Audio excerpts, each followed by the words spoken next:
चांद के उस हिस्से पर जहां चंद्रयान 3 ने लैंड किया है वहां 14 दिनों तक रोशनी होती है और 14 दिनों तक बिल्कुल अंधेरा। तो फिर इन 14 दिनों तक चंद्रयान 3 अर्थ पर मौजूद इसरो की टीम से कैसे कांटेक्ट कर पाएगा।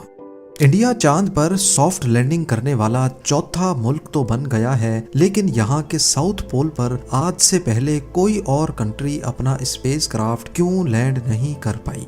और अपोलो 11 को चांद तक पहुंचने में सिर्फ 3 दिन जबकि चंद्रयान 3 को 40 दिन क्यों लग गए। जेम टीवी की वीडियोस में एक बार फिर से खुशामदीद। नाजरीन, 23 अगस्त 2023 को चंद्रयान 3 की चांद के साउथ पोल पर कामयाब लैंडिंग ने बेशुमार सवालात को जन्म दिया है। 1959 में जब सोवियत यूनियन के लूना 2 स्पेसक्राफ्ट ने चांद पर पहली लैंडिंग की तो उसके बाद एक एक करके पावरफुल नेशंस का चांद पर जाने का सिलसिला शुरू हो गया। अभी तक टोटल 12 कंट्रीज की जानिब से 138 मून मिशंस लॉन्च किए जा चुके हैं। तो अब सवाल उठता है कि चंद्रयान 3 ने ऐसा क्या किया है जिसकी वजह से पूरी दुनिया में इंडिया की धूम मची हुई है। बेशक अभी तक 138 लूनर मिशंस हुए हैं, लेकिन इसरो ने असल में वो कारनामा अंजाम दिया है जिसको आज तक कोई भी नहीं कर पाया। पहली बात तो ये कि इंडिया वो पहली कंट्री है जिसने चांद के साउथ पोल पे कामयाब लैंडिंग की है। साउथ पोल यानी चांद का निचला हिस्सा बेशुमार क्रेटर्स, बड़े बड़े पत्थरों और खतरनाक खाइयों से भरा हुआ है। और क्योंकि यहाँ सूरज ज्यादातर सेट ही नहीं होता, इसी वजह से ये खाइयां और बड़े बड़े क्रेटर्स परमानेंट शेडोज बना देते हैं जहाँ बिल्कुल अंधेरा होता है। और जाहिर है जब लाइट ही नहीं होगी तो यहाँ लैंडिंग कितनी मुश्किल हो पाएगी। इसके अलावा चांद का एटमॉस्फेयर अर्थ की तरह थिक नहीं है। इसका मतलब है कि जिन एरियाज पर सनलाइट पड़ती है वहाँ टेम्परेचर 120 डिग्री सेल्सियस तक पहुँच जाता है और जहां लाइट नहीं पड़ती वहां -250 डिग्री सेल्सियस। साउथ पोल पे इन शेडोज में इतनी ठंड होने की वजह से ऐसा माना जाता है कि यहाँ पर वाटर आइस मौजूद है, जो कि साइंटिफिक एतबार से दिलचस्प तो है, लेकिन ये एक्सप्लोरेशन में काफी मुश्किलात भी खड़ी कर सकती है। और जो सबसे बड़ा मसला यहाँ फेस करना पड़ता है वो है कम्युनिकेशन। चांद को देखा जाए तो इसका साउथ पोल अर्थ से ज्यादा दूर भी है और इसका कर्वेचर अर्थ का व्यू भी ब्लॉक कर रहा है। यहाँ लैंडिंग के वक्त रेडियो सिग्नल लॉस्ट होने का खदशा भी रहता है। 7 सितंबर 2019 को चंद्रयान 2 का विक्रम लैंडर चांद के साउथ पोल पे लैंड करने के लिए ऑर्बिटर से अलग होता है। इसमें लगे थ्रस्टर्स का काम लैंडर की स्पीड को कम करना था। सब कुछ प्लान के हिसाब से चल रहा था, लेकिन चांद के सरफेस से सिर्फ 2100 मीटर्स के डिस्टेंस पर विक्रम लैंडर का अर्थ पर मौजूद इसरो की टीम से कांटेक्ट टूट गया। उसके बाद क्या हुआ ये किसी ने देखा तो नहीं, लेकिन एनालिसिस से ये इशारा मिलता है कि Vikram lander fine braking phase के दौरान अपने पाथ से हट गया था और ज्यादा स्पीड से चांद के सरफेस से जाकर टकरा गया। पर इस क्रैश का अभी तक कोई सबूत नहीं मिल सका। चंद्रयान 2 की क्रैश लैंडिंग के बाद 20 अगस्त 2023 को रशियन लूना 25 ने भी साउथ पोल पर लैंड करने की कोशिश की, लेकिन बदकिस्मती से उसका भी कांटेक्ट टूट गया, जिसके बाद उसको क्रैश डिक्लेयर कर दिया गया। तो अब सवाल उठता है कि साउथ पोल अगर स्पेस क्राफ्ट लैंडिंग के लिए इतना डिफिकल्ट है तो फिर यहाँ जाने की जरूरत ही क्या है। इसका सीधा साधा जवाब है फ्यूचर स्पेस मिशंस के लिए अपनी मुश्किलें आसान करना। किसी भी स्पेस मिशन के लिए रॉकेट को अर्थ की ग्रेविटी से निकालना एक बहुत बड़ा मसला होता है। एक रॉकेट के साथ बूस्टर्स लगते हैं जो कि एक्स्ट्रा लिफ्ट प्रोड्यूस करते हैं। इस पूरे प्रोसेस में हद से ज्यादा फ्यूल इस्तेमाल होता है। रॉकेट को लिफ्ट करने के लिए हैरत अंगेज तौर पे 5000 kg फ्यूल सिर्फ 1 सेकंड में जलता है। तो अब आप अंदाजा लगा लें कि जब तक रॉकेट स्पेस तक नहीं पहुंच जाता ये कितना ज्यादा फ्यूल बर्न करता होगा।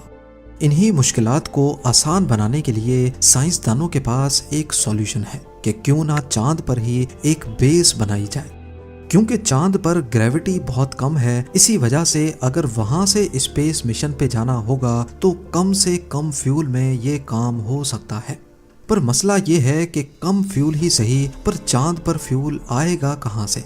या फिर अगर कोई बेस होगी तो उसकी रिक्वायरमेंट्स पूरी कैसे की जाएंगी। जैसा कि आपने जाना कि चांद के साउथ पोल पर वाटर आइस के होने का खदशा जाहिर किया जा रहा है। अगर तो ऐसा है तो फिर पानी से ऑक्सीजन और हाइड्रोजन को अलग कर दिया जाएगा और ये दोनों गैसेस रॉकेट फ्यूल के तौर पे इस्तेमाल की जा सकेंगी। साथ साथ ये पानी लूनर बेस पे पीने के काम में भी लाया जा सकता है।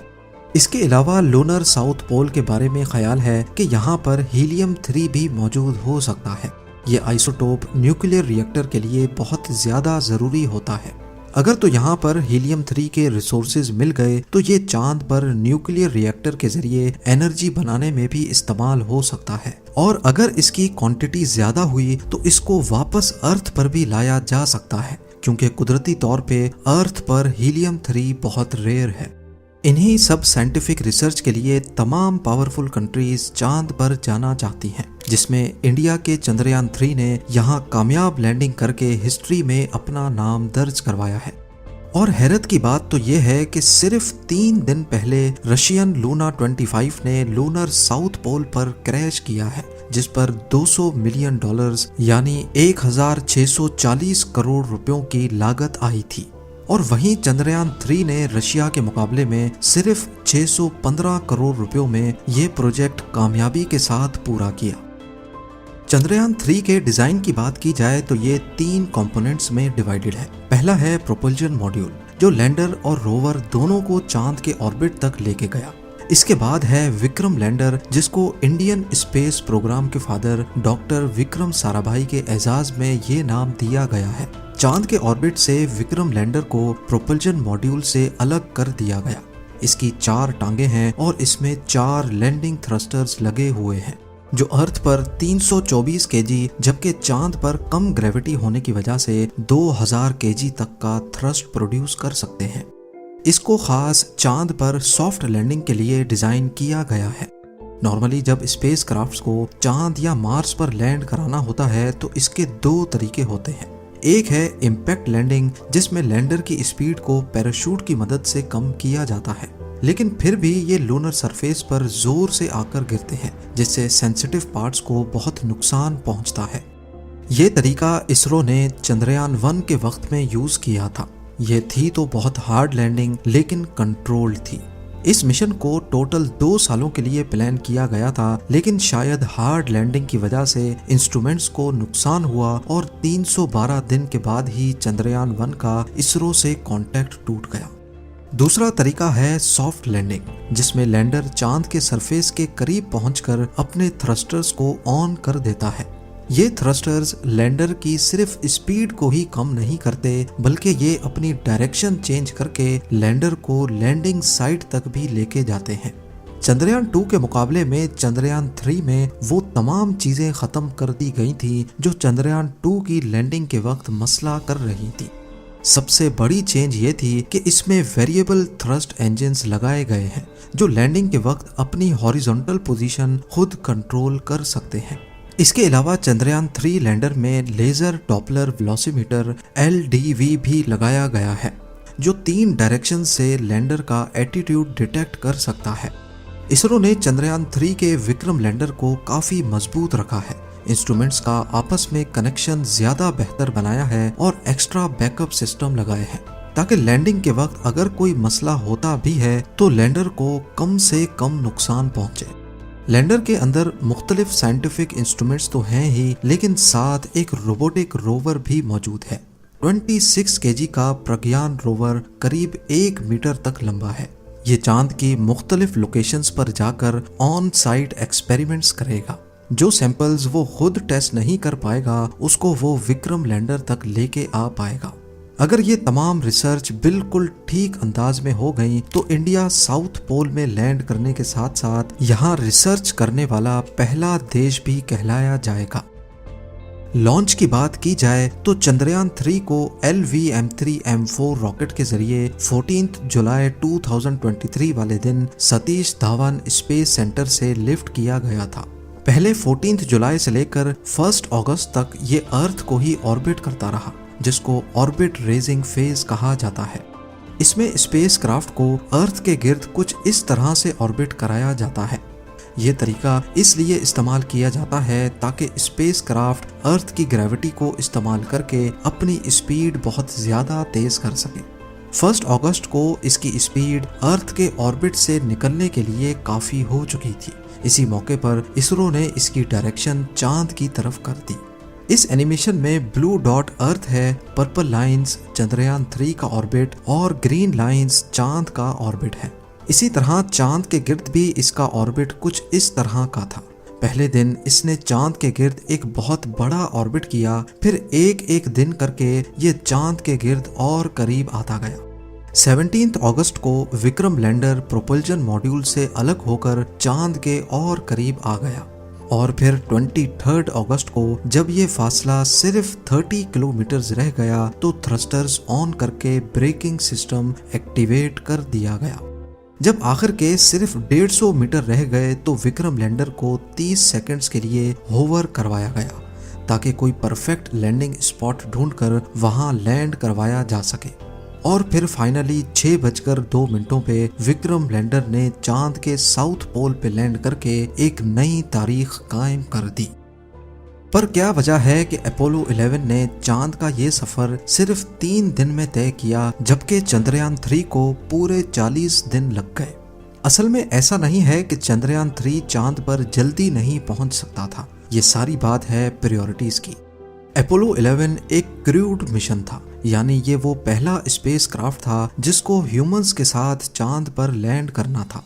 यहाँ प्रायोरिटी क्रू को बाहिफाजत चांद तक लेके जाना और फिर वापस भी लाना था। इसी वजह से अपोलो 11 स्पेसक्राफ्ट के प्रोपल्जन सिस्टम को इतना स्ट्रॉन्ग रखा गया कि वो कम टाइम में ही इतनी स्पीड अचीव कर ले जिससे वो अर्थ की ग्रेविटी से बाहर निकल सके। दूसरी तरफ चंद्रयान 3 में कोई इंसान नहीं था। ये एक रिसर्च मिशन है जिसमें प्रायोरिटी जल्दी पहुंचना नहीं बल्कि अपने साइंटिफिक मकसद को हासिल करना है।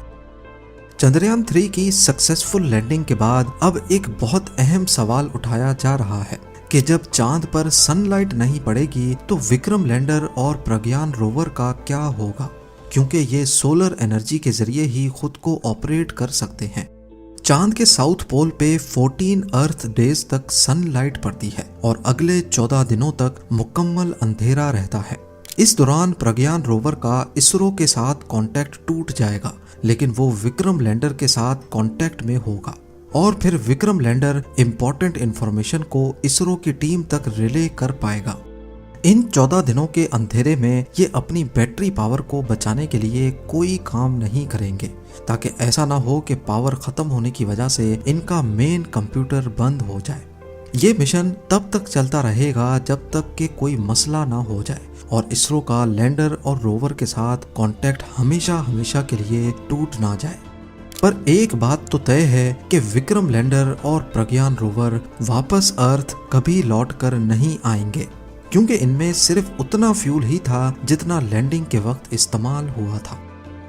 ये वो चांद की वीडियो है जो लैंडिंग से सिर्फ 8 दिन पहले चंद्रयान 3 के पोजीशन डिटेक्शन कैमरा से रिकॉर्ड की गई थी और ये वीडियो 17 अगस्त की है जब विक्रम लैंडर प्रोपल्जन मॉड्यूल से अलग हो गया था।